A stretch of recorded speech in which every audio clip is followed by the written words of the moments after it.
All right, here are a few of the things that I cover with my K-2 students about the Heart Adventure Obstacle Course. Want them to learn a little bit about their heart and lungs and how they work together to help keep us alive. So we start off by learning where our heart is located. It's located in our chest, a little bit to the left of center. It's about the size of our fist. So I have them make a fist and see the difference between my size fist and their size and how it's a muscle and it'll grow as they grow. The heart's job is to pump the blood. The lungs are also located in our chest, and they help us breathe. That's their job, to help us breathe. The lungs will act as filters to filter out the oxygen out of the air, bring the oxygen into our lungs, hang on to that. That's the good stuff. And we want our lungs to breathe out carbon dioxide.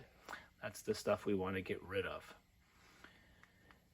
I always remind them that when we trade our oxygen and carbon dioxide, that always takes place in the lungs. So they'll do half the obstacle course carrying a blue pool noodle piece and then half of it with a red pool noodle piece. And they'll always exchange in the lungs after each round of the obstacle course. I remind them to travel safely. If they're going in a tunnel, go one at a time. Don't try to pass people in the tunnel because someone could get stepped on or kicked. If they're walking across a beam, to go slowly, take their time. Don't try to run across or they will fall and get hurt. And if they're on any other equipment, that they just use it safely.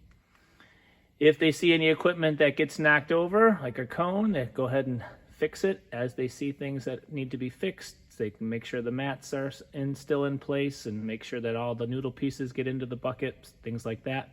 Then I just kind of start them with having half the kids go over to the blue bucket and start with the carbon dioxide and the other half go over to the red bucket with the oxygen.